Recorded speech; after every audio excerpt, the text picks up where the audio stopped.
आणि दिल्लीमध्ये सरकार कोणाचं होतं? दिल्लीमध्ये सरकार कोणाचं होतं? त्यावेळेस बीजेपी नव्हती, अरे त्यावेळेस काँग्रेस होतं. आणि मुंबईमध्ये सुद्धा ज्या चैत्यभूमीला विरोध केला, जे मुंबईचे महापौर काँग्रेसचे होते, त्यांनी सुद्धा त्या ठिकाणी चैत्यभूमीला बाबासाहेबांच्या अंत्यविधीला त्या ठिकाणी विरोध केला. आपण लक्षात घ्या, ही जी बाळासाहेब आंबेडकर जे बाबासाहेब आंबेडकरांचे नातू आहेत, ते भाजपची बी टीम आहेत. ते भाजपला निवडून येण्यासाठी सहकार्य करतात आणि भाजपकडनं पैसे घेतात. 100 कोटी 200 कोटी रुपये असा सगळीकडे आरोप केला जातो. आपल्यापैकी किती लोकांनी बाळासाहेब आंबेडकरांचं घर पाहिलेलं आहे? भारतीय बौद्ध महासभेचे अध्यक्ष आहेत म्हणून मी हा प्रश्न विचारत आहे की आमच्या इथे किंवा आपल्या संपूर्ण परिसरामध्ये भारतीय बौद्ध महासभेच्या वेगवेगळ्या शाखा आहेत आणि की या शाखेचे पदाधिकारी शिवसेना, राष्ट्रवादी काँग्रेस किंवा बीजेपी यांच्या स्टेजवरती जातात, निधूस प्रचार करतात, आपल्याच कुटुंबाचा निवंचितला बेटे म्हणून संबोधित करतात. तर याच्यावर आपलं काय म्हणणं आहे? रामदास आठवले जे आहेत ते भाजप बरोबर आहे. हाच पहिला फरक आहे की ते आधी राष्ट्रवादी बरोबर होते, मंत्री होते, काँग्रेसमध्ये होते, मंत्री होते, आता भाजप बरोबर आहे, मंत्री आहे. त्यांचा रोकडा धर्म आहे, जो पैसा देईल त्यांच्या बाजूने. तोच प्रकार जो आहे तो सुलेखा कुंभारे आधी कुठे होत्या तुम्हाला माहिती आहे, तुमच्याच भागातल्या आहेत. आणि आपल्या सगळ्यांना ही बाब समजून घेण्याची गरज आहे की हळूहळू बाबासाहेबांनी दिलेले सगळे अधिकार काँग्रेसने काढायला सुरुवात केली, भाजप सगळ्यात पुढे आहे. आणि म्हणून आमचे दोन्हीही शत्रू सारखे आहेत हे आपल्याला समजण्याची गरज आहे. आणि म्हणून मतदान करताना जोपर्यंत आम्ही आमच्या समूहातून जाऊन आमचे विचार मांडणारी माणसं पुढे करणार नाही, तोपर्यंत हे थांबणं शक्य नाही. काँग्रेसमध्ये, राष्ट्रवादीमध्ये, शिवसेना आणि भाजपमध्ये आमच्या जातीचा जरी उभा असला तरी सुद्धा त्याला निर्णय घेण्याचे अधिकार नसतात. रामदास आठवले केंद्रीय मंत्री आहे, त्याला अधिकार आहे का? तुम्ही ऐकलं का काहीतरी की आमच्या स्कॉलरशिप बंद झाल्या, रामदास आठवलेंनी काही कार्यवाही केली? समाज कल्याण मंत्री केंद्रामध्ये. आणि बाबासाहेब आंबेडकरांनंतर महाराष्ट्रातला एकमेव बौद्ध आहे की जो केंद्रात कॅबिनेट मंत्री आहे. अजिबात बोलत नाही, त्याला अधिकार नाही. तो संसदेत गेल्यावर काय करतो? कविता म्हणतो. तो संसदेत गेला की शेरशायरी करतो. यासाठी त्याला पाठवलंय का? जोकर म्हणून प्रतिमा तयार झालेली आहे. हास्य जत्रेमध्ये त्याचे कॅरेक्टर उभे करतात निलेश साबळे आणि इतर जे मंडळी असतात ते.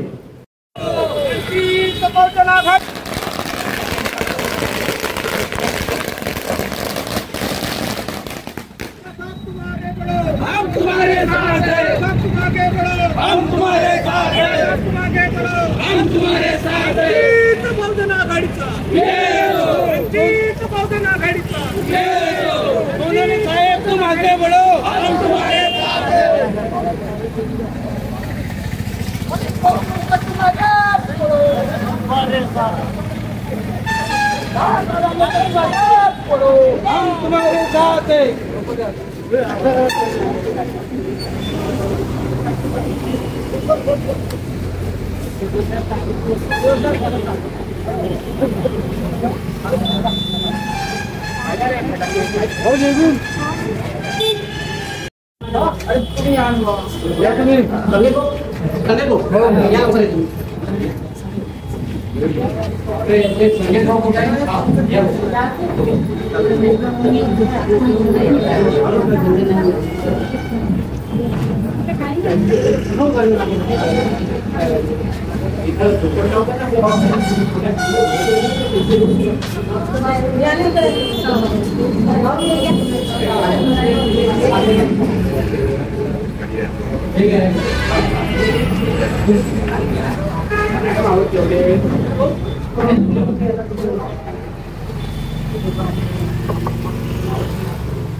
आज आपल्या या सावली परमेश्वर विधानसभा कार्यालयामध्ये बौद्ध जनसंवाद ही यात्रा पोहोचलेली आहे. आपले सन्माननीय पक्षाचे आणि बहुजन महासंघाचे महाराष्ट्राचे अध्यक्ष सन्माननीय अशोकराव चौधरी उपस्थित झालेले आहेत.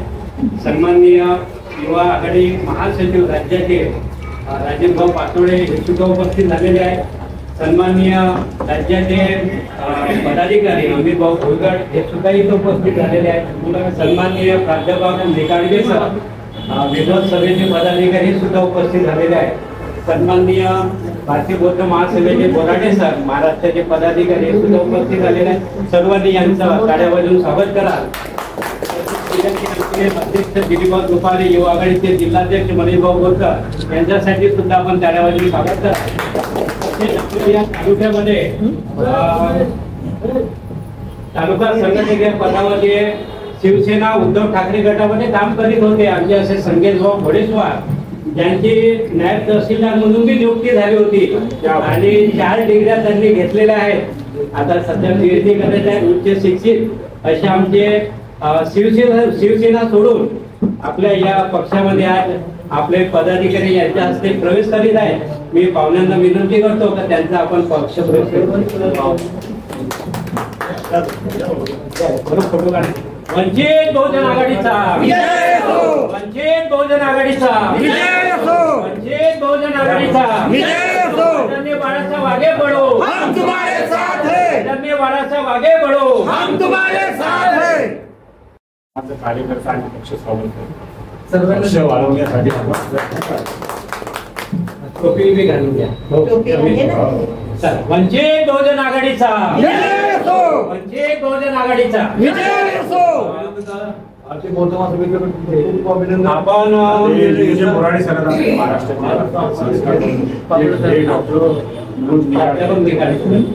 अमित भाऊ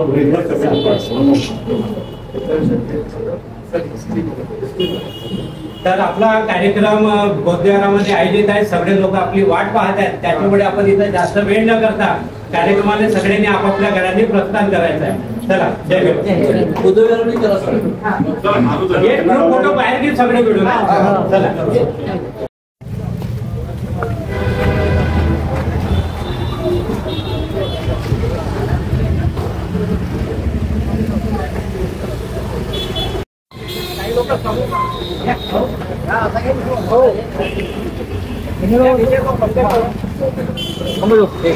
असे काही लोक तिकडे व काही लोक इकडे.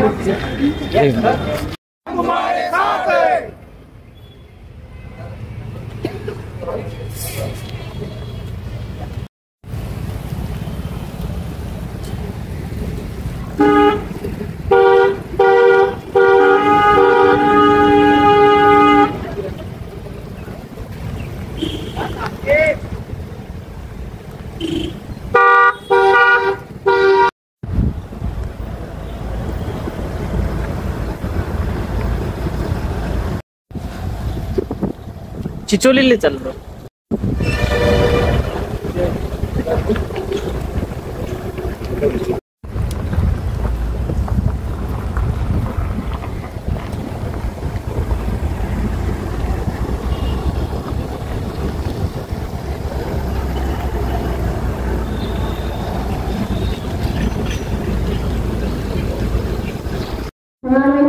यांच्या वतीने स्वागत करीत आहे आणि सर्व पाहुणे उपस्थित झालेले आहेत.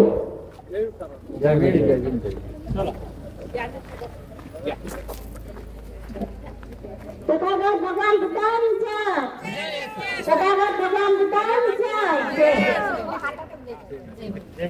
डॉक्टर बाबासाहेब आंबेडकरांचा, डॉक्टर बाबासाहेब आंबेडकरांचा, दंडनायक सम्राट अशोकांचा जय असो, दंडनायक सम्राट अशोकांचा जय असो. सगळ्या आईला ताईला मानाचा जय. पाहुण्यांचं आगमन झालेलं आहे तरी सर्व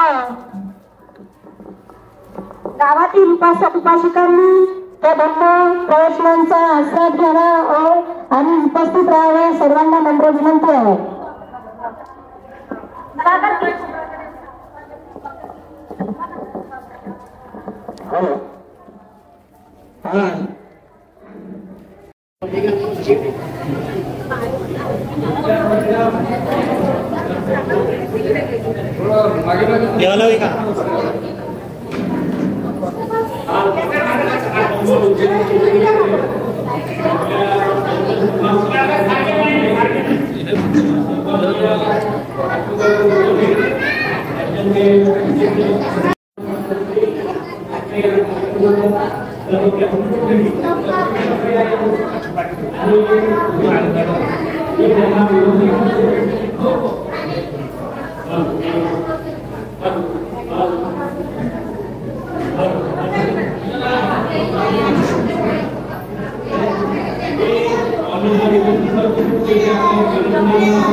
सम्राट अशोकांचा तथागत गौतम बुद्धांचा डॉक्टर बाबासाहेब आंबेडकरांचा माता रमाईचा कार्यक्रमाला उपस्थित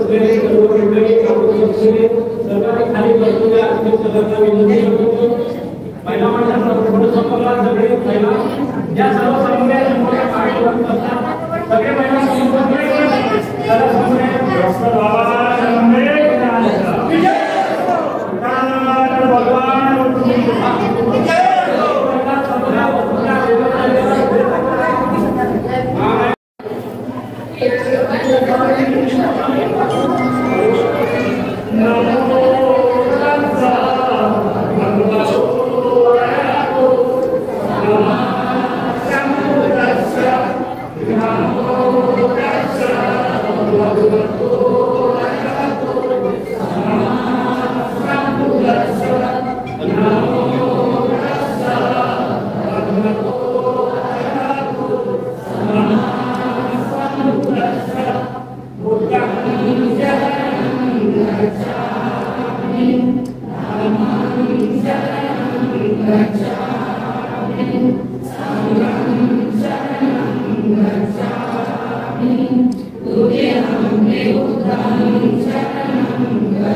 समाजाचा उद्धार करण्यासाठी केला असेल तर आमचं काही कर्तव्य बनतं की नाही त्यांच्या प्रती?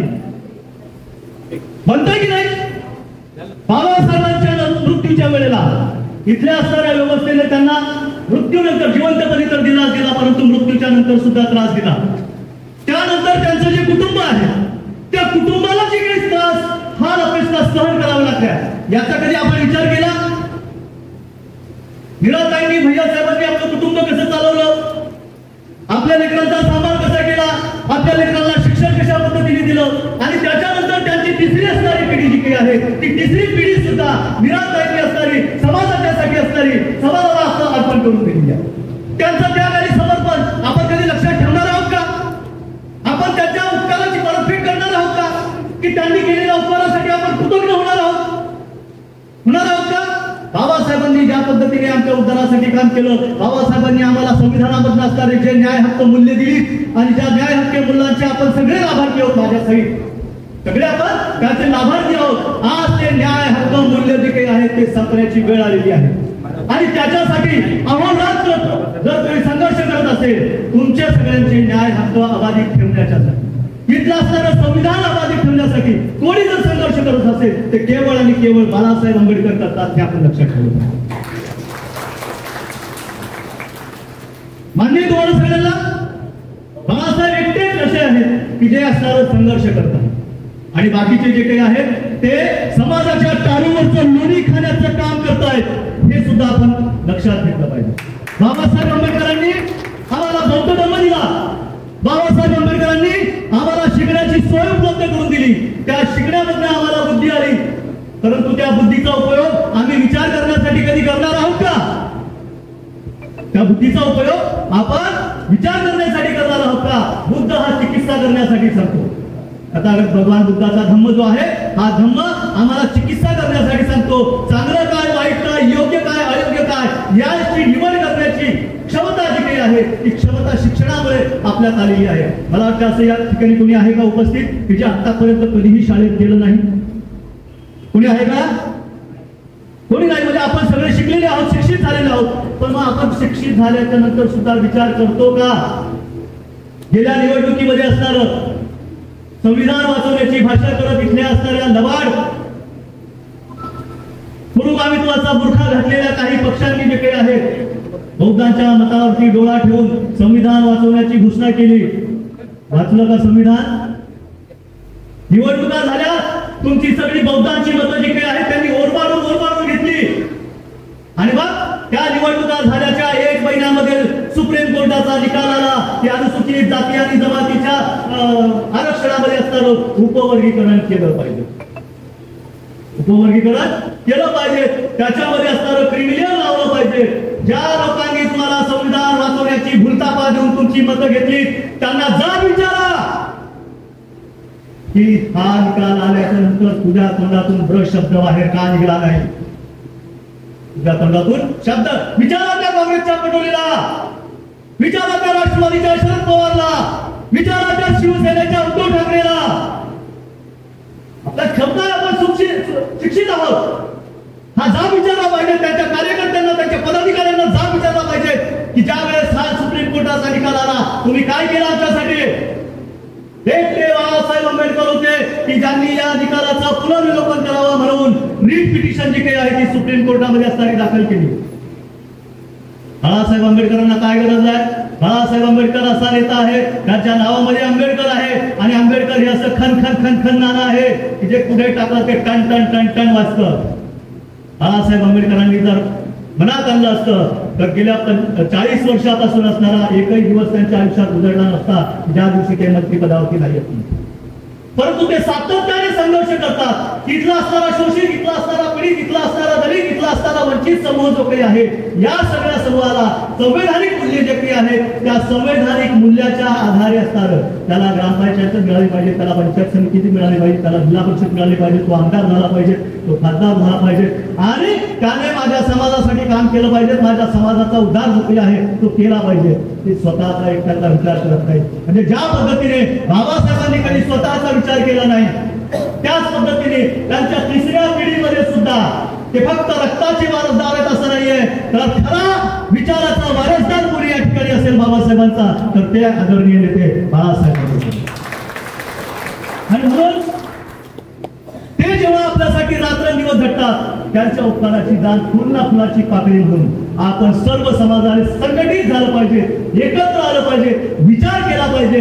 आणि जो कोणी आपला धर्मबांधव शेजारचा पाजारचा नातलग असेल, मित्र असेल, तो कोणी जर काही वेगळा विचार सांगत असेल तर त्याला सांगायचं बाबा रे तू खातो, तुझे पितो आणि तू ज्या पद्धतीने राहतो ते आमच्या बापाची पुण्याई आहे, बाबासाहेब आंबेडकरांची पुण्याई आहे, कोण्या ऐरागेची नाही आहे. आणि म्हणून त्या खानदानी सोबत, त्या रक्ताच्या सोबत मी कधीही बैमान होणार नाही असं ठणकावून सांगण्याची क्षमता, असं ठणकावून सांगण्याची ताकद जी काही आहे ती ताकद तुमच्यामध्ये असणारी निर्माण झाली पाहिजे.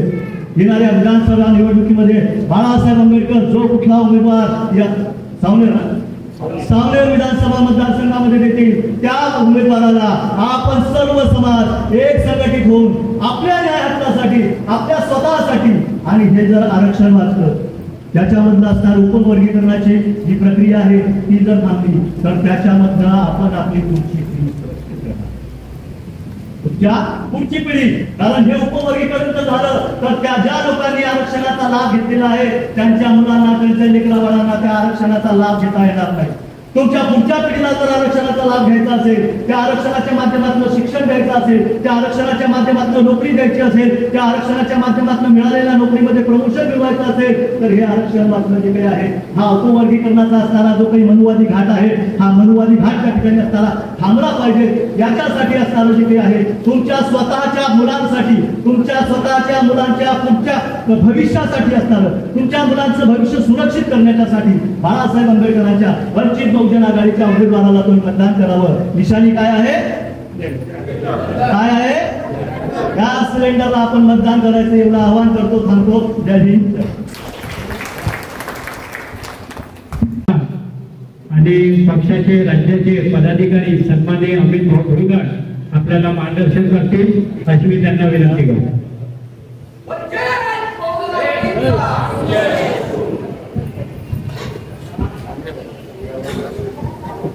बौद्ध समाज संवाद तालुका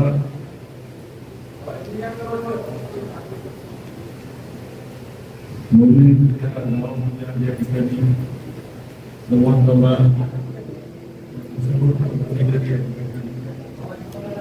आपल्याशी संवाद करण्यासाठी या ठिकाणी उपस्थित असलेले भारी बहुजन महासंघाचे प्रदेशाध्यक्ष अशोकभाऊ सोनवणे, वंचित बहुजन युवा आघाडीचे राज्याचे प्रवक्ते तसेच महाराष्ट्राचे महासचिव राजेंद्र गोपाळकर, भारतीय बौद्ध महासभेचे उपाध्यक्ष योगी बोराडे सर ज्यांनी आताच भाषण केलं, असे सभेचे मनोजी प्राध्यापक मनोजी निकालजे, वंचित बहुजन आघाडीचे जिल्हाध्यक्ष व जिल्हाध्यक्ष, सर्वच पदाधिकारी आणि इथं जमलेल्या सर्व माझ्या बंधू आणि भगिनींनो, सर्वप्रथम आपल्या सर्वांना जय भीम. जी परिस्थिती आज या ठिकाणी निर्माण झालेली आहे, आता मला माहित नाही किती लोकांना हे माहित आहे की उद्याचं जे आमच्या मुलांचं, आमच्या लेकरांचं जे भवितव्य आहे ते धोक्यात आलेलं आहे. ते आपण लक्षात घ्या की बाबासाहेब आंबेडकरांनी ज्यावेळेस संविधान लिहिलं आणि संविधान लिहिल्याच्या नंतर बाबासाहेब आंबेडकरांनी जी आमच्यावर जी गुलामगिरी होती, ज्यावेळेस आमच्या गळ्यात मडका आणि कमरेला झाडू होता, हे 5000 वर्षाची गुलामी बाबासाहेब आंबेडकरांनी ही संपुष्टात आणली. देशाचं संविधान तयार केलं, सगळ्याला समान या ठिकाणी अधिकार या संविधानाच्या माध्यमातून दिले, तसेच त्या संविधानाच्याच माध्यमातून आम्हाला आरक्षण दिलं. या आरक्षण आणि हे संविधान हे दोन्ही या ठिकाणी धोक्यामध्ये आहे. आपण लक्षात घ्या ही लढाई, हे संघर्ष आता खूप मोठा राहणार आहे, कारण संपूर्ण महाराष्ट्रामध्ये वेगवेगळ्या जातीच्या लोकांना आरक्षणासाठी, मग तो मराठा समाज असेल त्याला सुद्धा आरक्षण पाहिजे आणि ते पण ओबीसीतून पाहिजे. आमचे दुसरे धनगर बांधव आहेत त्यांना एसटीतून आरक्षण पाहिजे. म्हणजे एक प्रकारचं हे आरक्षण संपवण्याचं घाट या ठिकाणी या जातीवादी लोकांनी सुरू केलेला आहे. अहो, एवढ्या मोठ्या कष्टाने बाबासाहेब आंबेडकरांनी आम्हाला हे आरक्षण दिलं, जो स्वाभिमान दिला, जो दाट मानाने जगण्याचा जो आमच्याकडे जो अधिकार बाबासाहेब आंबेडकरांनी आम्हाला दिला. पूर्वी तुम्हाला माहिती आहे की कुत्र पाणी पिऊ शकत होतं पण आम्ही पाणी पिऊ शकत नव्हतो, ही परिस्थिती आमची होती. हा इतिहास आहे, हा कोणी विसरू शकत नाही. परंतु बाबासाहेब आंबेडकरांनी आम्हाला त्या सर्व गुलामगिरीच्या जंजाळातून बाहेर काढण्याचं काम बाबासाहेब आंबेडकरांनी केलं. आणि बाबासाहेब ज्यावेळेस संघर्ष करत होते त्या वेळेस बाबासाहेब संघर्ष करत असताना बाबासाहेब आंबेडकरांना प्रचंड त्रास देण्याचं काम त्या ठिकाणी केलं. आणि बाबासाहेब आंबेडकरांना इंग्रजाचे हस्तक म्हणण्याचं काम या ठिकाणी केलं. हे त्रास कोणी दिला? हा त्रास कोणी दिला? हा त्रास फक्त काँग्रेसने दिलेला आहे. लक्षात घ्या, ज्या वेळेस बाबासाहेब आंबेडकर समाजासाठी आपल्या फॅमिलीचा विचार न करता या समाजासाठी बाबासाहेब आंबेडकर संघर्ष करत होते, त्यावेळेस बाबासाहेबांना त्या संघर्षामध्ये जे बाबासाहेब करण्याचा प्रयत्न करायचे त्याच्यामध्ये आडकाठी घालण्याचं काम हे कायम इथल्या असणाऱ्या काँग्रेसनी गांधीजीपासून नेहरूपासून तर सरदार वल्लभभाई पटेल पर्यंत या सर्वच लोकांनी त्या ठिकाणी केलेलं आहे. आणि म्हणून ज्याप्रमाणे बाबासाहेब आंबेडकरांना त्रास दिला, बाबासाहेब आंबेडकरांचं महापरिनिर्वाण झालं, ज्या वेळेस बाबासाहेब आंबेडकर आमच्यात राहिले नाही, जे दिल्लीमध्ये बाबासाहेब आंबेडकरांचं महापरिनिर्वाण झालं आणि बाबासाहेब आंबेडकरांना त्या दिल्लीमध्ये जागा या लोकांनी दिली नाही, बाबासाहेब आंबेडकरांना मुंबईला घेऊन येण्यात आलं आणि बाबासाहेबांना मुंबईत आणल्याच्या नंतर दादरवर चैत्यभूमीवर आपण जात असतो ना सगळेजण, तर चैत्यभूमीवर सुद्धा बाबासाहेब आंबेडकरांना अंत्यविधी करण्यासाठी विरोध करण्याचं काम या ठिकाणी केलं. मला सांगा, बाबासाहेब आंबेडकर या देशाचे पहिले कायदेमंत्री होते. बाबासाहेब आंबेडकर अनेक मंत्री त्या ठिकाणी राहून गेले या देशाचे पहिले, परंतु बाबासाहेब आंबेडकरांना दिल्लीमध्ये जागा दिली नाही. आणि दिल्लीमध्ये सरकार कोणाचं होतं? दिल्लीमध्ये सरकार कोणाचं होतं? त्यावेळेस बीजेपी नव्हती, अरे त्यावेळेस काँग्रेस होतं. आणि मुंबईमध्ये सुद्धा ज्या चैत्यभूमीला विरोध केला, जे मुंबईचे महापौर काँग्रेसचे होते, त्यांनी सुद्धा त्या ठिकाणी चैत्यभूमीला बाबासाहेबांच्या अंत्यविधीला त्या ठिकाणी विरोध केला. आपण लक्षात घ्या, ही जी महाविकास आघाडी तयार झालेली आहे, हे एका नावाच्या दोन्ही बाजू आहे. बीजेपी चित आणि काँग्रेस ही शिवसेना पट अशी जी भूमिका आहे, ही आपल्या बाजूने कधी कोणी उभे राहणारे लोक नाहीये. आपण हा विचार केला पाहिजे, आपल्या बाजूने कोण उभं राहणार आहे. अहो, ज्या वेळेस खैरलांची झाली, माझ्या एका भगिनीवर अन्याय अत्याचार झाला, प्रचंड असा महाराष्ट्रामध्ये उद्रेक झाला त्याचा.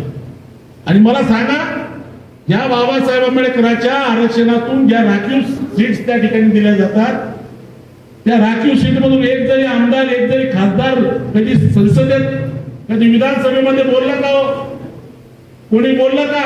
बाबासाहेबांच्या आरक्षणावर निवडून येतात कधी या समाजाचा अन्याय अत्याचार ज्या वेळेस होतो, समाज रस्त्यावर येतो, त्यावेळेस त्याची बाजूने कोणी उभं राहतं का? त्यावेळेस कोणी उभं राहत नाही. त्यावेळेस उभं जर कोणी राहत असेल तर ते बाळासाहेब आंबेडकर उभं राहतात.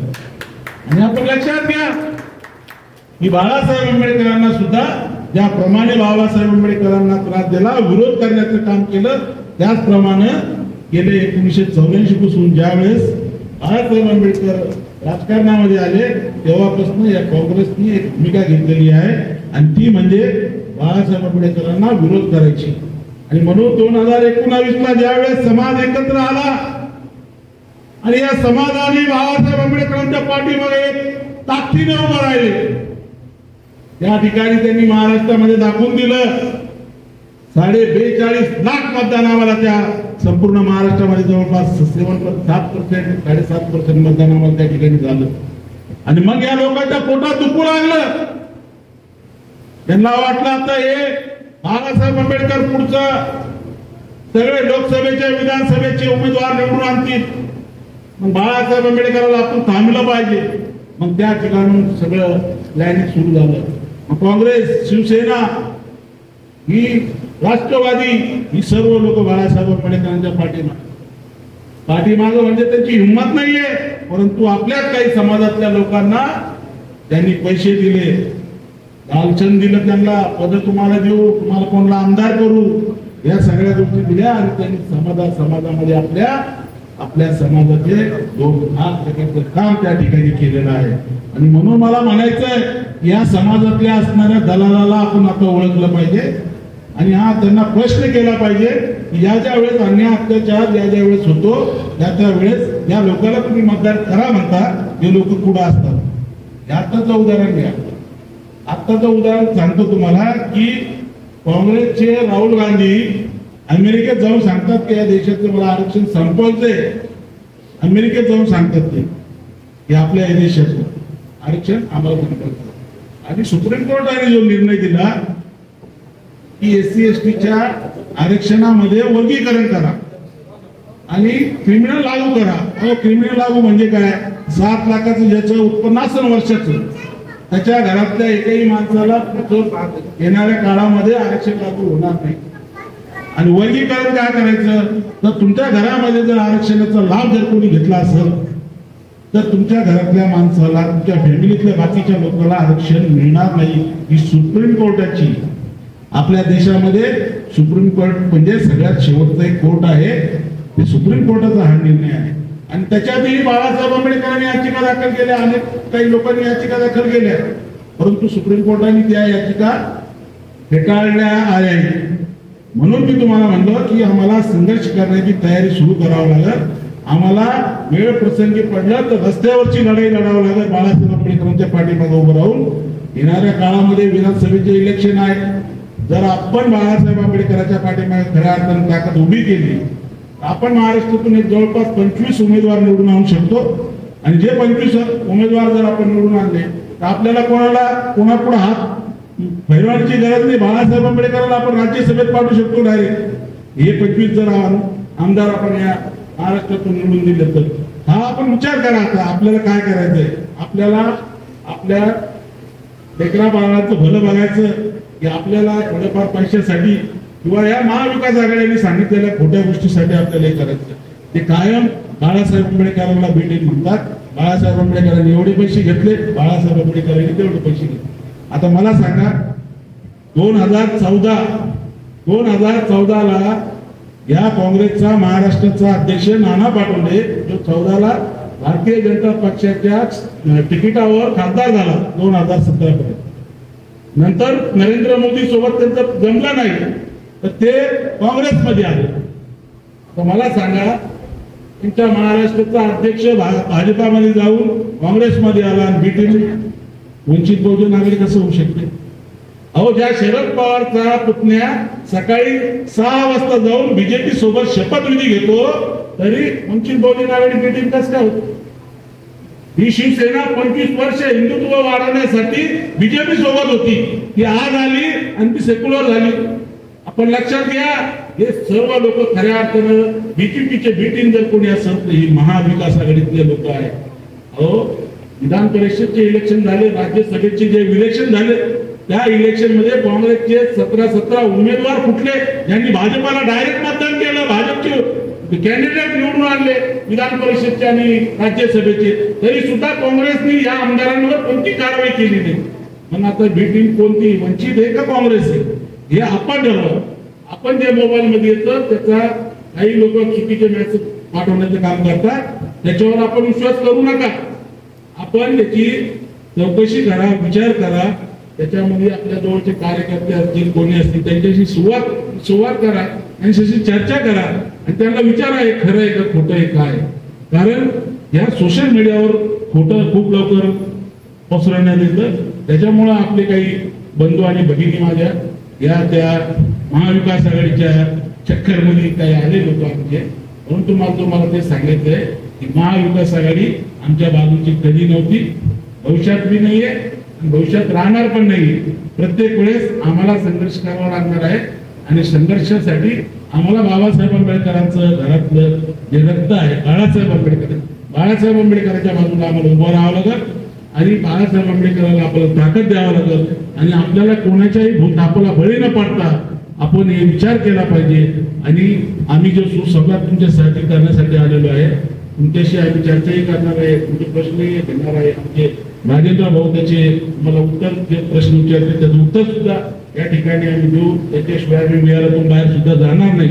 परंतु आपण भूमिका घेऊन पूर्ण विचार करून पुढे ताकदीनिशी बाळासाहेब आंबेडकरांना यावेळेस आपण सर्वांनी मदत करावा एवढंच या प्रसंगी बोलतो आणि थांबतो. धन्यवाद. जय हिंद.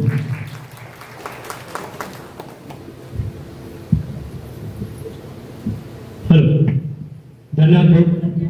वेगवेगळ्या जिल्ह्यातून आपल्याशी संवाद साधण्याकरिता औरंगाबाद, बुलढाणा, मुंबई इथून हे सर्व मंडळी निघालेली आहे. संपूर्ण महाराष्ट्र पालथा घालून आपल्याशी संवाद साधण्यासाठी, आपले प्रश्न ऐकण्यासाठी आणि प्रश्नाचे उत्तर देण्यासाठी. आणि म्हणून आपण सर्वांनी त्यांना प्रश्न विचारा अशी मी सर्वांना विनंती करतो. जे समाजातील काही लोक आहेत आपल्याला गुमराह करतात आणि आपल्याला चुकीची माहिती देतात, आपण कोणताही विचार न करता या मंडळाशी आपला प्रश्न इथं विचाराल आणि त्याच्यावर आपण चर्चा करू अशी मी सर्वांना विनंती करतो. कोण विचारते प्रश्न? बोला. आदरणीय बाळासाहेबांना आमच्या भागामध्ये लोकसभा किंवा सार्वजनिक क्षेत्रामध्ये बाळासाहेबांबद्दल खूप प्रचार केला जातो की बाळासाहेब आंबेडकर ही बीजेपीची बी टीम आहे. परंतु इथल्या समाजाला आम्ही सांगण्याचा प्रयत्न करतो की बाळासाहेब आंबेडकर बीजेपीची बी टीम नसून काँग्रेसमधले असलेले काही जे दलाल आहे हेच खरे म्हणजे बीजेपीची बी टीम आहे. परंतु लोक या गोष्टीला मानायला तयार नाही, म्हणून या गोष्टीवर आपण मार्गदर्शन करावं असं मी तुम्हाला प्रश्न जो आहे तो सगळीकडेच आहे. बाळासाहेब आंबेडकर जे बाबासाहेब आंबेडकरांचे नातू आहेत ते भाजपची बी टीम आहेत. ते भाजपला निवडून येण्यासाठी सहकार्य करतात आणि भाजपकडनं पैसे घेतात 100 कोटी 200 कोटी रुपये असा सगळीकडे आरोप केला जातो.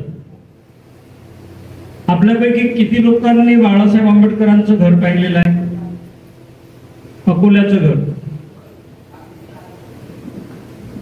बऱ्याच लोकांनी, म्हणजे साक्षीदार आहेत तिथं. किती लोकांनी राजगृहातलं आंबेडकर कुटुंबाचं घर पाहिलेलं आहे? मी राजगृहातलं आंबेडकर कुटुंबाचं घर म्हणतोय, मी राजगृह म्हणत नाही. राजगृह संपूर्ण आंबेडकर कुटुंबाच्या ताब्यात नाही.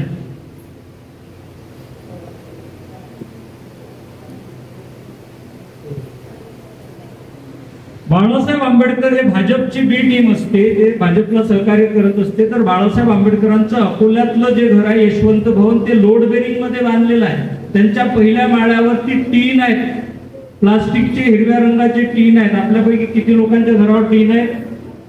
बाळासाहेब आंबेडकर पुण्यामध्ये ज्या फ्लॅटमध्ये राहतात तो पाटील हेरिटेज नावाचं अपार्टमेंट आहे, तिथे ते 52 नंबरच्या फ्लॅटमध्ये राहतात. त्यांचा बंगला नाही. त्यांच्या पत्नी प्राध्यापिका अंजलीताई आंबेडकर वयाच्या 60व्या वर्षापर्यंत कर्वे इन्स्टिट्यूट मध्ये प्राध्यापिका म्हणून नोकरी करत होत्या. किती राजकीय नेत्यांच्या बायका नोकरी करतात घर चालवायसाठी? आंबेडकर कुटुंबाचं राजगृह जे बाबासाहेब आंबेडकरांनी बांधलेलं आहे, स्वतःच्या पैशातून बांधलेलं आहे, त्यामधला एकच फ्लॅट जो आहे तो आंबेडकर कुटुंबाच्या ताब्यात आहे. त्यामध्ये मीराताई, आनंदराजजी, भीमरावजी आंबेडकर यांच्या फॅमिली राहतात. 3 फॅमिली एकत्र एका फ्लॅटमध्ये राहतात. संपूर्ण राजगृह पहिल्या माळ्यावर ट्रस्टनी ठेवलेले भाडेकरू आहेत, त्यांची केस कोर्टामध्ये सुरू आहे. आणि खाली बाबासाहेबांच्या आठवणी म्हणून त्यांच्या वस्तू ठेवलेल्या आहेत. खाली म्युझियम आहे, वरती भाडेकरू आहेत आणि त्यातला एक फ्लॅट फक्त जो भैयासाहेब आंबेडकरांनी 37,000 रुपये भरून ट्रस्ट कडून विकत घेतलेला आहे. बाबासाहेबांच्या घरातलाही फ्लॅट भैयासाहेबांना विकत घ्यावं लागले. बाळासाहेब आंबेडकर भाजपची बी टीम आहे, त्यांच्या घरावर टीन आहे. त्यांच्या नावावर एकही 4 चाकी वाहन नाही, 4 व्हीलर नाही बाळासाहेबांच्या जवळ. त्यांचा ऍफिडेव्हिट आहे. कुणी इलेक्शन कमिशनच्या वेबसाईटवर जाऊन बघा त्यांच्या संपत्तीची स्थिती, की त्यांचं कुटुंब जे चालतं ते बाळासाहेब खासदार असताना मिळणारी पेन्शन आणि अंजलीताई आंबेडकरांची पेन्शन यांच्यावर त्यांचं कुटुंब चालतं. मी बाबासाहेबांच्या नातवाचं सांगतोय, आम्ही बाबासाहेबांच्या नावावर त्यांचं फक्त नाव घेऊन जगतो. तर आमची 3-3 माळ्याच्या बिल्डिंग आहेत. रामदास आठवले जे केंद्रीय कॅबिनेट मंत्री आहेत त्यांचं 4 माळ्याचं घर आहे मुंबईमध्ये, त्याची किंमत 17,000 कोटी रुपये. आणि बाबासाहेबांचं कुटुंब फ्लॅट मध्ये राहते. जे लोक असं मांडतात की बाळासाहेब आंबेडकर ही भाजपची टीम आहेत, भाजपची बी टीम आहेत, भाजपला सहकार्य करतात, त्यांना एकदा विचारा की बाळासाहेब आंबेडकरांना एकच बहीण आहे, रमाताई तेलतुंबडे. एकच बहीण आहे त्यांना, 3 भाऊ 1 बहीण. जर बाळासाहेब आंबेडकरांनी हात मिळवणी केली असती भाजप बरोबर तर त्यांचे जावई डॉक्टर आनंद तेलतुंबडे 2.5 वर्ष जेलमध्ये होते. त्यांना जेलमध्ये कोणी टाकलं होतं? भाजपने टाकलं होतं. आणि का टाकलं होतं तर पुण्यामध्ये एल्गार परिषद झाली होती. त्या एल्गार परिषदेमध्ये ज्या लोकांनी भाषण केली ते सगळेच्या सगळे शहरी नक्षलवादी होते आणि त्यांना नक्षलवादी ठरवून ज्या गुन्हे दाखल झाले होते त्यांच्या समर्थनार्थ डॉक्टर आनंद तेलतुंबडे यांनी लेख लिहिला. या एवढ्या आरोपाखाली त्यांना 2.5 वर्ष जेलमध्ये ठेवलं. किती लोकांचे जावई असे आहेत? तुमचा आमचा जावई असेल की नाही तरी माणूस आकाश पाताळ एक करतो. जर बाळासाहेब आंबेडकर हे भाजपचे हस्तक असते, भाजपच्या पूरक राजकारण करत असते तर मग त्यांचा पुण्यामध्ये मुंबईमध्ये बंगला असायला पाहिजे, नोकर चाकर असायला पाहिजे. सुजात आंबेडकर, अंजलीताई, बाळासाहेब स्वतः रॉल्स रॉयल गाड्या घेऊन फिरायला पाहिजे होते. ते फ्लॅटमध्ये राहतात आणि आमचा समाज हे सगळं न समजून घेता इतरांच्या प्रचाराला बळी पडते. ही अत्यंत दुःखाची बाब आहे की ज्या बाबासाहेब आंबेडकरांमुळे आमचं जीवन घडलं त्यांच्या कुटुंबावर केले जाणारे आरोप आम्ही अत्यंत सहजपणे स्वीकारतो आणि त्यावर चर्चा करतो. आता फक्त याच्या उलटी कल्पना करा की रमाईंनी जर बाबासाहेब आंबेडकरांना गळ घातली असती की समाज काही करू नका, ते त्यांचं पाहत राहतील, तुमचा एकुलता एक मुलगा आहे त्याच्याकडे लक्ष द्या, तर बाबासाहेब आंबेडकरांना, यशवंतराव आंबेडकरांना विदेशात शिकायला पाठवलं असतं. त्यांचं सगळं ज्ञान, त्यांची सगळी संपत्ती त्यांनी एकुलत्या एका मुलाच्या मागे लावली असती तर तुम्हाला आम्हाला या विहारात बसायची मुभा नसती, इथं विहार नसतं, इथं वंदना झाली नसती आणि तुमचे घरही असले नसते.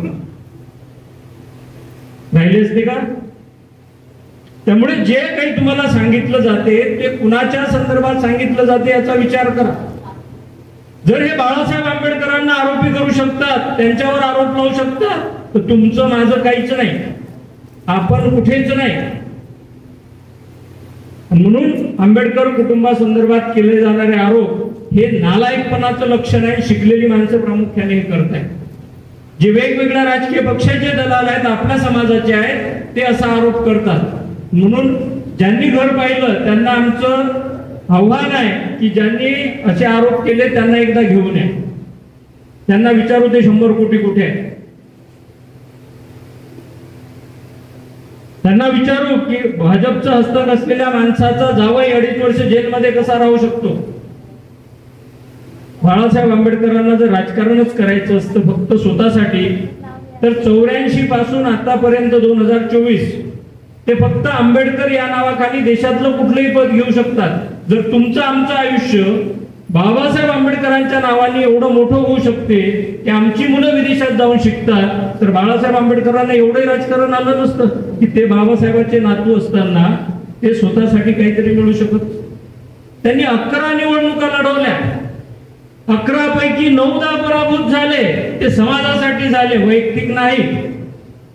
त्यांना वैयक्तिक काही करायचं असतं तर फक्त आंबेडकर या नावाखाली ते मिळू शकतात, गरज नाही त्यांना.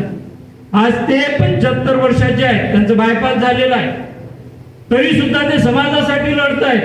त्यांचा पर्सनल अजेंडा नाही, त्यांचा साखर कारखाना नाही, त्यांची शिक्षण संस्था नाही, त्यांची फॅक्टरी नाही.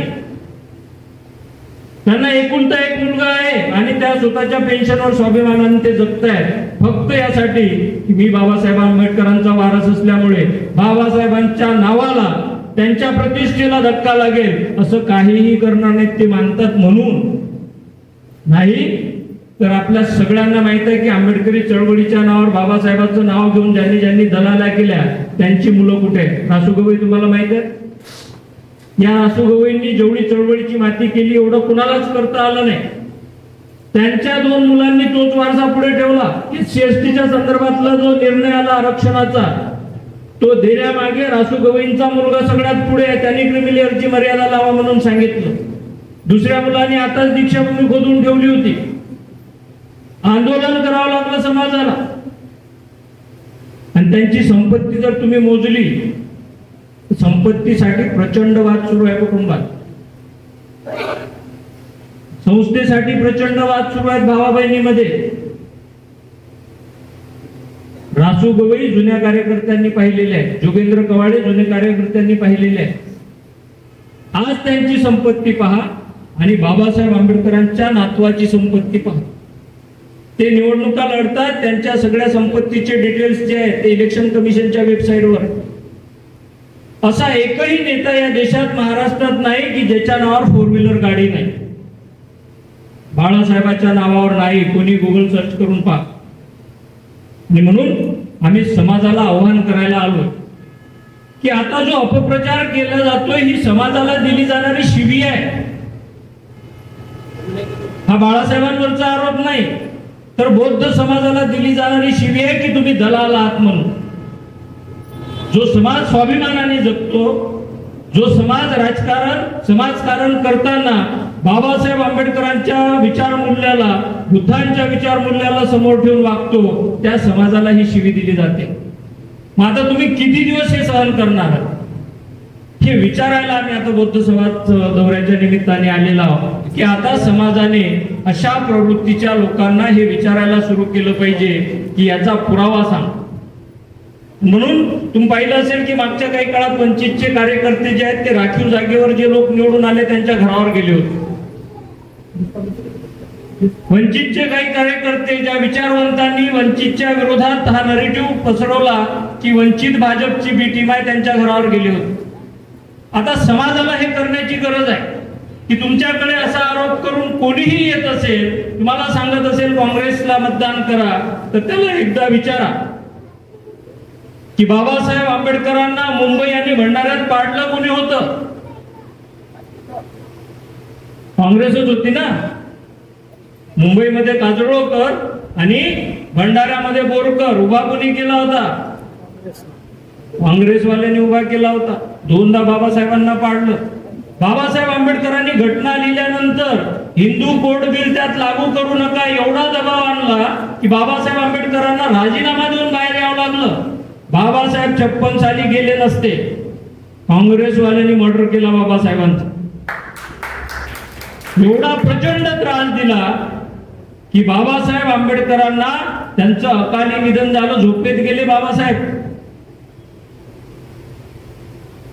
त्या काँग्रेसला मतदान करायला सांगतात की ज्या बाबासाहेब आंबेडकरांनी देशाची घटना लिहिली त्यांना भारतरत्न सुद्धा काँग्रेसने दिला नव्हता. व्हीपी सिंगाच्या काळात ती प्रक्रिया झाली. आणि आता हे आम्हाला सांगतायत की हे घटना वाचवणार आहे, हे लोकशाही वाचवणार आहे आणि हे तुमचं आरक्षण वाचवणार. म्हणून आमची कळकळीची हात जोडून विनंती आहे की आमचा शत्रू जेवढा भाजप आहे तेवढाच हा काँग्रेस आहे. त्यांची नुसतं पक्षांची नावं वेगळी आहेत, प्रवृत्ती सारखे सगळे एकमेकांचे नातेवाईक आहेत. म्हणून आमचा माणूस येऊन सुद्धा आमची दिशाभूल करत असेल तर ती थांबली पाहिजे हे सांगायसाठी आम्ही आपल्यापर्यंत आलेलो आहोत. धन्यवाद. यानंतर कुणाचा प्रश्न? विजय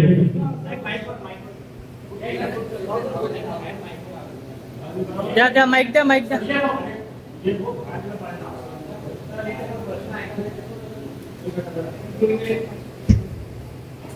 सर्वांना जय भीम. माझे नाव विजय बागडे आहे. मी वापीला राहतो. प्रश्न असा होता की आम्ही लहान मुलांना आता शिकवत आहोत. मोठं होऊन त्यांना इथे सर्वोच्च न्यायालयीन क्रिमी लेअर उपश्रेणीबाबत कोणी काँग्रेसवाले बोलायला तयार नाही. तर आज भविष्यात आम्ही मुलांना लाखो रुपये लावून शिकवत आहोत. त्यांना उद्या दिवशी भेटेल की नाही भेटणार हा सर्व प्रश्न आहे ना आपल्या पुढे. याच्याबद्दल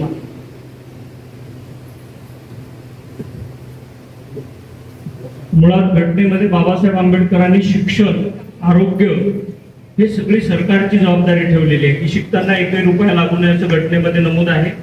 परंतु आता खाजगीकरण करून सगळ्या शाळा बंद करायचा घाट टाकलेला आपण वाचलं असेल की जिल्हा परिषदेच्या शाळा बंद करायच्या आणि ते अदानी अंबानीला चालवायला द्यायचे. आणि हे करते कोण? याची सुरुवात काँग्रेसच्या काळापासून झाली. 1991 साली खाजगीकरण जे केलं होतं ते मनमोहन सिंगाच्या काळात झालं. आता भाजपवाल्यांनी हे सगळंच्या सगळं पुन्हा नव्याने सुरुवात केलेली आहे. त्यामुळे क्रिमी लेअर लागू होणे म्हणजे काय?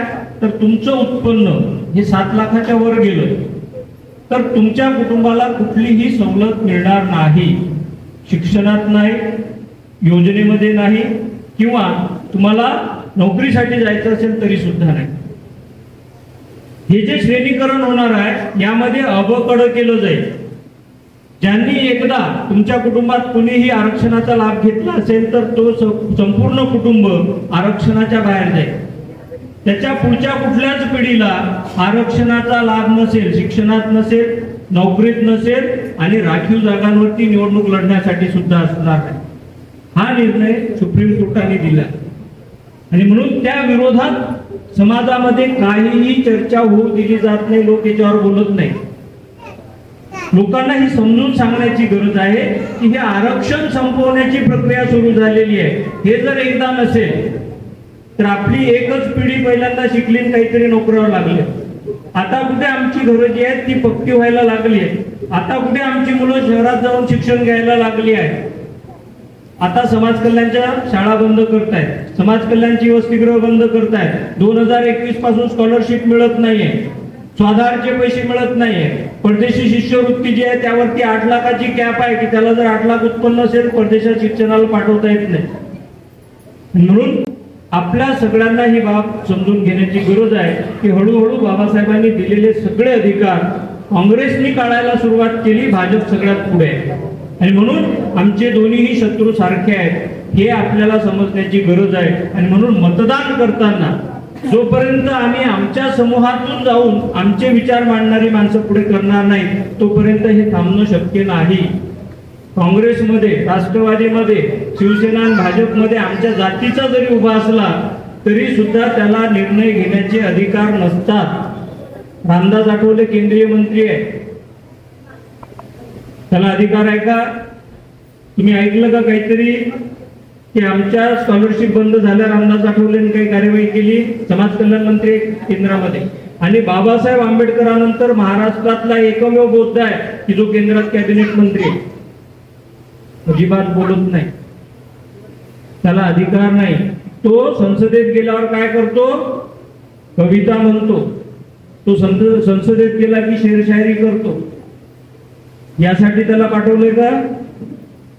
जोकर म्हणून प्रतिमा तयार झालेली आहे. हास्य जत्रेमध्ये त्याचे कॅरेक्टर उभे करतात निलेश साबळे आणि इतर जे मंडळी असतात ते. अशा लोकांना आम्ही आमचे प्रतिनिधी करू शकत नाही. आणि म्हणून आमची विनंती आहे की इतर राजकीय पक्षावर उभे असणारे जातीची माणसं सुद्धा तुमच्यासाठी धोकादायक आहे हे समजून घ्या. यानंतर जय भीम. माझं नाव वैभव येवले, भारतीय बौद्ध महासभेचे अध्यक्ष इथे आहेत म्हणून मी हा प्रश्न विचारत आहे की आमच्या इथे किंवा आपल्या संपूर्ण परिसरामध्ये भारतीय बौद्ध महासभेच्या वेगवेगळ्या शाखा आहेत आणि की या शाखेचे पदाधिकारी शिवसेना, राष्ट्रवादी काँग्रेस किंवा बीजेपी यांच्या स्टेजवरती जातात, निधूस प्रचार करतात, आपल्याच कुटुंबाचा निवंचितला बेटी म्हणून संबोधित करतात.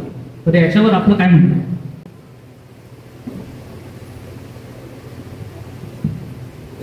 महाकारुणिक तथागत भगवान गौतम बुद्ध, बोधिसत्व, परमपूज्य डॉक्टर आंबेडकर या महामानवाला वंदन करतो. प्रश्न खूप सुंदर विचारला आपण की भारतीय बौद्ध महासभा ही बाबासाहेब आंबेडकरांनी निर्माण केली, सर्वांना माहिती आहे. म्हणजे आपण दीक्षा घेतली 14 ऑक्टोबर 1956 साली. त्याच्या अगोदरच 4 मे 1954 साली भारतीय बुद्धिस्ट सोसायटी ऑफ इंडिया अर्थात भारतीय बौद्ध महासभेची निर्मिती झाली. बाबासाहेब सगळ्यात पहिल्या संस्थेचे अध्यक्ष बाबासाहेब होते आणि 56 मध्ये त्याचं निधन झालं आणि त्यानंतर भैयासाहेब आंबेडकर अध्यक्ष झाले. आणि भैयासाहेबांचं 1977 मध्ये निधन झाल्यानंतर त्यांच्या पत्नी महाउपासिका ममता सरदार माताजी मीराताई आंबेडकर यांनी अध्यक्ष स्वीकारलं. आणि आपण बघतोय की जगात एक इतिहास आहे की गेल्या 47 वर्षापर्यंत धम्माचं कार्य रातपर्यंत ते करतायत आणि त्याच्यामधूनच आपण उपासिका स्वीकार केलेत. केंद्रीय शिक्षिका झाल्या, बौद्धाचार्य झाले, केंद्रीय शिक्षक झाले, ब्राह्मणे झाले लोक. ह्याच्याशिवाय आपल्याला कोणी शिकवलं धर्मस्थानावर? आणि हे करत असताना आपण बघितलं असेल की आमच्यामध्ये एक हे नियम आहे की आम्ही कुठल्याही राजकीय स्टेजवर गेलेलो नाही. पूर्वीला सांगतो महत्वाचं हा नियम आहे आमचा. भारतीय बौद्ध महासभेचं कार्य जे आहे, ताईसाहेब जर आले अकोल्यात, आता अकोल्यात बाळासाहेब निवडणूक लढवतात ना, अकोल्यात निवडत असताना ताईसाहेब याच्या प्रचाराला अकोल्यामध्ये ते स्पष्ट सांगायच्या की मी भारतीय बौद्ध महासभेचे अध्यक्ष म्हणून अकोल्यात आलेले नाही, तर मी माझ्या मुलाच्या प्रचाराकरता या ठिकाणी आलेले आहे. आई म्हणून यायचे म्हणजे ह्याचा अर्थ नीती नियम हा आहे दादा की भारतीय बौद्ध महासभेचे नीती नियम असे आहेत की आम्ही कुठल्याच राजकीय स्थितीत आता ह्या ठिकाणी सुद्धा आलो तर हे तुमचा संवाद करायला आलो बोलायला आलो पण जेव्हा वंचितची सभा होईल तर आम्ही खाली बसतो. अकोल्यात सुद्धा सांगतो तुम्हाला, अकोल्यामध्ये गेल्या 25 वर्षापर्यंत जिल्हा परिषदची सत्ता आहे तिथं बाळासाहेबांची हे सत्ता आहे त्या ठिकाणी वेगवेगळ्या समाजाच्या लोकांनी बाळासाहेबांनी निवडून आणले आणि त्यांना पुन्हा सभापती केले, जिल्हा परिषद अध्यक्ष केलं, पंचायत समितीचे सभापती केलं आणि काही जन्मांचे इतके तिथं सरपंच आहेत की तुम्ही कल्पना करू शकणार. त्याच्यामुळं की त्या ठिकाणी भारतीय बौद्ध महासभा आणि वंचित आघाडी एकत्रितपणे काम करतात आणि ज्यावेळेस वंचितचा कार्यक्रम असतो त्यावेळेस आम्ही खाली बसतो आणि ज्यावेळेस बौद्ध महासभेचं काम शिबिर असतं किंवा कार्यक्रम असतात तेव्हा आम्ही स्टेजवर असतो. वंचितचे लोक जिल्हा परिषद लाल दिव्याचे गाडीवाले सुद्धा असले तरी ते खाली बसतात. हा नीती नियम आहे. म्हणून संस्था कोणत्याही राजकीय स्टेजवर मला दाखवा कोण जात असेल तर मी या ठिकाणी लगेच त्याला घरी बोलतो. भारतीय बौद्ध महासभेचा जनरल सेक्रेटरी आहे ह्याच ठिकाणी आता तुम्हाला नाव सांगा घरी पाठवल्याशिवाय राहणार नाही कारण आमचा हा नीती नियम नाही. आम्ही पाहतो ते सर्वांना नाव असतं. या ठिकाणी तुलाराम जी रामटेके जिल्ह्याचे अध्यक्ष आहेत तुमच्या इथल्या तर त्यांच्या मार्फत पाठवतात जसं तुम्हाला माहिती ना. पण एक तुम्हाला सांगतो की भारतीय बौद्ध महासभा हे धमाचंच काम करत असते, राजकारणाचं पाठिंबा देत असते परंतु स्टेजवर आम्ही एकमेकांचे जात नाही, एकमेकांचे सबॉर्डिनेट असतो, एकमेकांचे समन्वय साधतो परंतु आमचं कार्य वेगळं धम्मत. कारण बाबासाहेबांनी सांगितलं ना की राजकारण आणि धर्मकारण एकाच नाण्याच्या दोन बाजू आहेत आणि त्यामुळं धर्मकारण आपल्या परिणाम करतो आणि राजकारण आपले लोक दुसरं करतात. तर अशा प्रकारे दोन विंग आहेत आणि दोन विंग सारख्या चालल्या जसं आपण बघतो दोन रूळ असतात गाडीचे आणि गाडीचे दोन साधने असले तर गाडी कशी सपाट सारखे स्टेशनवर पोहोचते. त्याचप्रमाणे हा समाज आदर्श समाज आम्हाला बनवायचा आहे, राजकीय दृष्टी बनवायचा आहे, धार्मिक दृष्टी बनवायचा आहे, आमचा समाज प्रगती बनवायचा आहे. एवढं सांगतो. जय भीम जय भीम.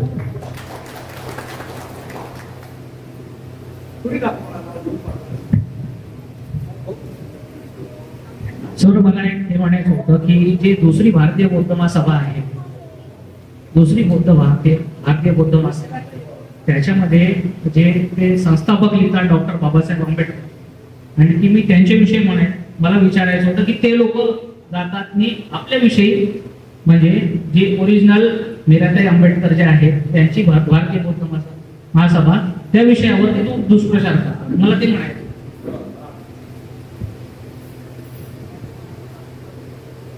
हे जे दुसरी भारतीय बौद्ध महासभा त्याचं एक गणित सांगतो मी तुम्हाला. ताईसाहेब 1977 साली भारतीय बौद्ध महासभेच्या राष्ट्रीय अध्यक्ष म्हणून लोकांनी नियुक्ती झाली त्यांची. रवी पवार त्यावेळेस सरचिटणीस होते आणि सर्वांना होते ताईसाहेबांना त्या ठिकाणी अध्यक्ष म्हणून निवडण्यात आलं.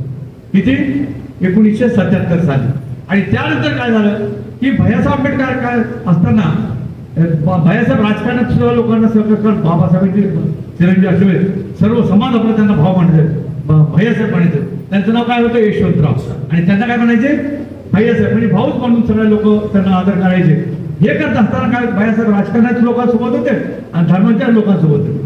परंतु अशाच काय की चेटवी या ठिकाणी हे भारतीय बौद्ध महासभेच्या जे काही लोक इतर पदाधिकारी काम पाहत होते तर त्या ठिकाणी ते चैतन्यमध्ये दान मिळताना आपल्याला त्या दानमध्ये गडबड करायचे आणि पैसे वगैरेचा हिशोब ठेवत नव्हते.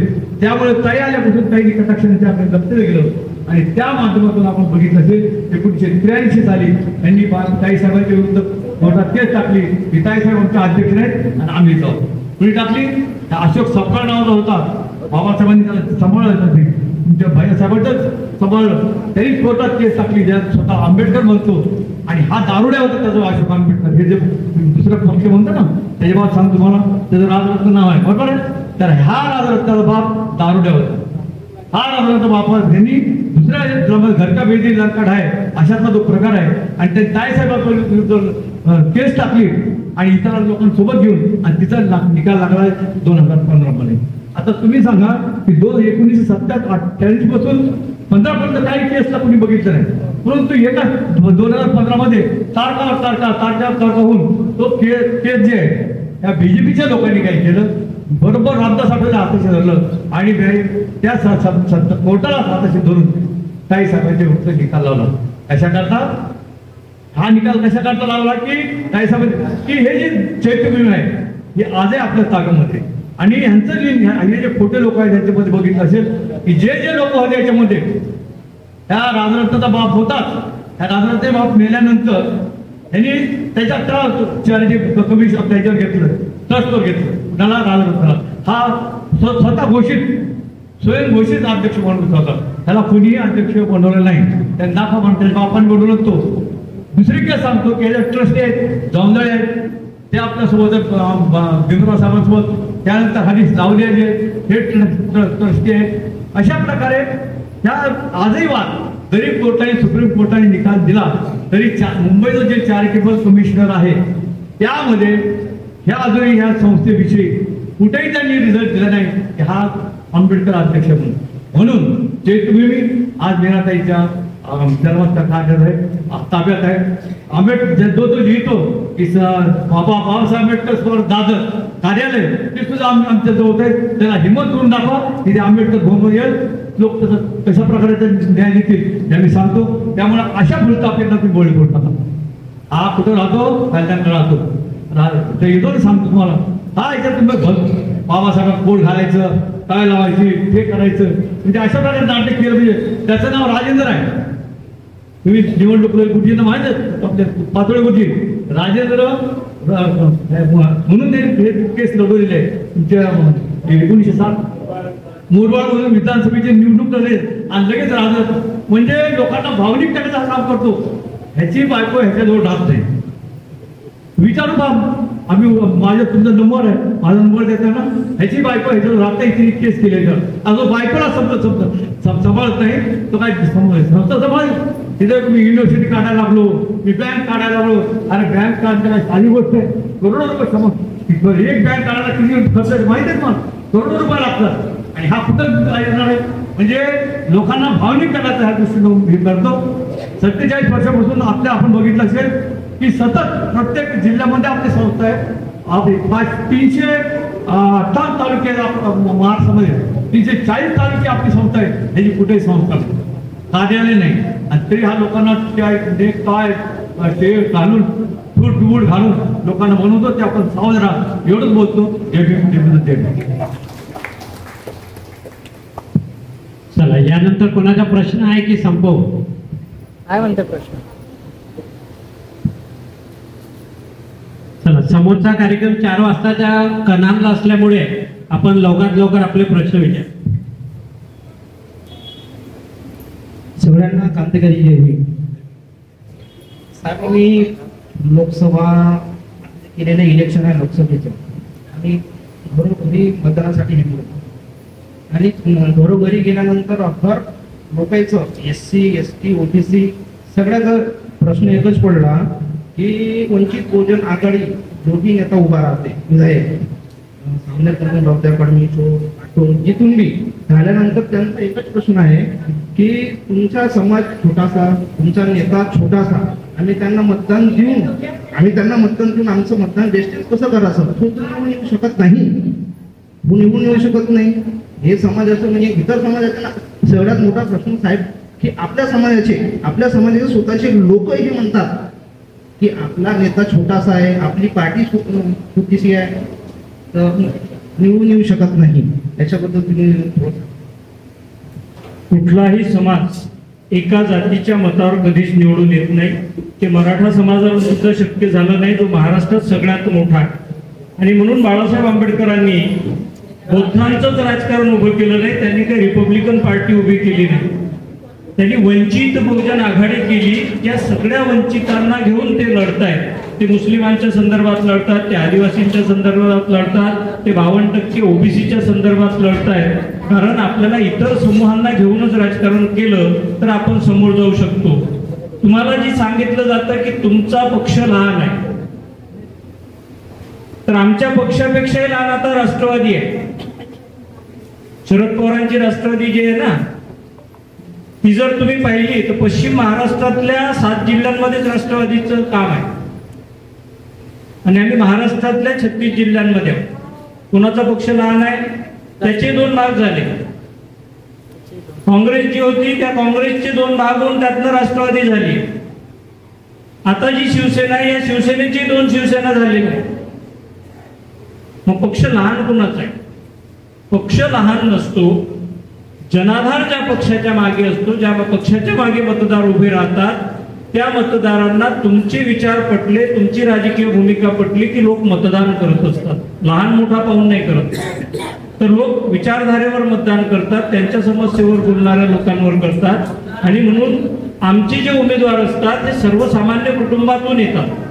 ज्या जातींची नावं गेल्या 75 वर्षात देशातल्या लोकांना माहीत नव्हती त्या जातींना बाळासाहेब आंबेडकर त्या उमेदवाराच्या पुढे जात लिहून उमेदवारी देतात. त्याचं कारण असं आहे की इथे विशिष्ट कुटुंबातले लोकच राजकारण करतात.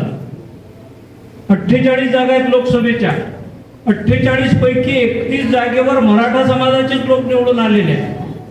ते वेगवेगळ्या पक्षात आले, कुणी भाजपमध्ये आलं, कुणी शिवसेनेत आलं, कुणी राष्ट्रवादीत आलं आणि कुणी काँग्रेसमध्ये आलं. हे राजकारण संपवण्यासाठी बाळासाहेब आंबेडकरांनी ते सुरू केलं की जातीचं नाव लिहायचं म्हणजे कळेल की हा कुठल्या जातीचा प्रतिनिधी आहे.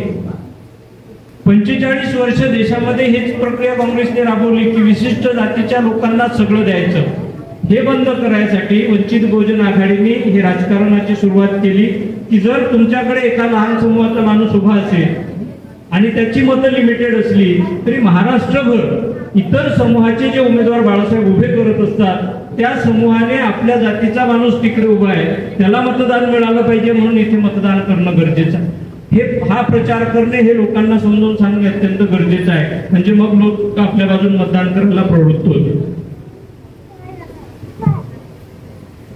चला, यानंतर कोणाचा प्रश्न आहे? या रंजीवरती या लवकर आहे.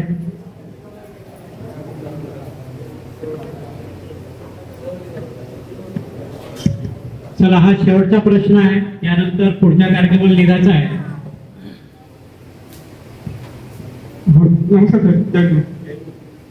माझा प्रश्न आहे की आपलं रामदास आठवले आणि जोगेंद्र कवाडे, श्रीकांत कुंभारे, चंद्रशेखर रावण आझाद आणि मायावती हे बौद्ध समाजाच्या नावावर म्हणजे खोटी मागतात आणि आपला वंचितचा फरक आणि त्याच्यात फरक काय आहे हे समोर समजून सांगितलं. रामदास आठवले जे ते भाजप बरोबर आहे, हाच पहिला फरक आहे की ते आधी राष्ट्रवादी बरोबर होते, मंत्री होते, काँग्रेसमध्ये होते, मंत्री होते, आता भाजप बरोबर आहे, मंत्री आहे. त्यांचा रोकडा धर्म आहे, जो पैसा देईल त्यांच्या बाजूने. तोच प्रकार जो आहे तो सुलेखा कुंभारे आधी कुठे होत्या तुम्हाला माहिती आहे, तुमच्याच भागातल्या आहेत आणि आता ते कोणाबरोबर आहेत, कोणाबरोबर राजकारण करतात तुम्हाला माहिती आहे. त्यांचेच मामा वाळेसाहेब मामा आहेत ना त्यांचे, ते आधी कुठे होते, काँग्रेस राष्ट्रवादी बरोबर होते. मध्ये एका स्टेजवर ते भाजप बरोबर गेले होते.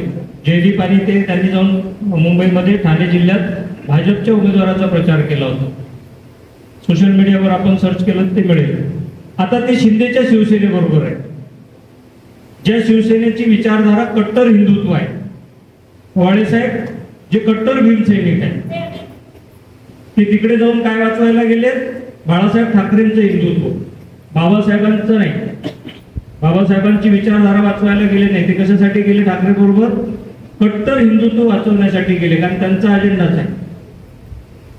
आता उरला चंद्रशेखर रावण.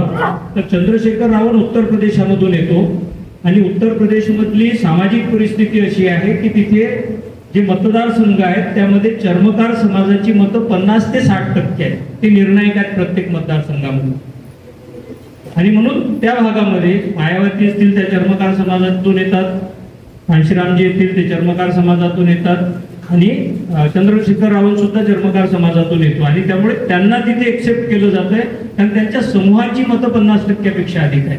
तिथे यादव विरुद्ध चर्मकार असा संघर्ष आहे. जसा आपल्याकडे मराठा विरुद्ध बौद्ध, मराठा विरुद्ध मुस्लिम असा होतो तसा तिथे यादव विरुद्ध चर्मकार होतो आणि म्हणून त्यांना एक नवीन नेता पाहिजे होता म्हणून त्यांनी यांना उभं केलेलं आहे.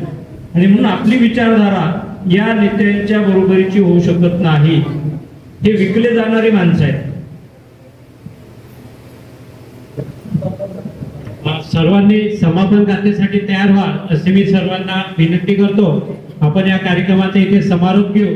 समापन गाठल्यानंतर सर्वांनी खीरदानाचा कार्यक्रम महामाया प्रजापती महिला मंडळाने आयोजित केलेला आहे. आपण सर्वांनी त्याचा आस्वाद घ्यावा. सर्व समापन गाथेसाठी तयार होतील अशी मी सर्वांना विनंती करतो. नाथी मे शरणं अय्यं बुद्धो मे शरणं वरं एतेन सज्जवाजेन भूतु मे जय मंगलम. नाथी मे शरणं अय्यं धम्मो मे शरणं वरं एतेन सज्जवाजेन भूतु मे जय मंगलम. नाथी मे शरणं अय्यं संघो मे शरणं वरं एतेन सज्जवाजेन भूतु मे जय मंगलम. साधु साधु साधु. बुद्धं नमामि धम्मं नमामि संघं नमामि. तथागत गौतम बुद्धांचा, धम्मनायक सगळ शोकांचा, परमपूज्य डॉक्टर बाबासाहेब आंबेडकरांचा जय भीम. पाहुण्यांना निघायचं आहे. डॉक्टर बाबासाहेब आंबेडकर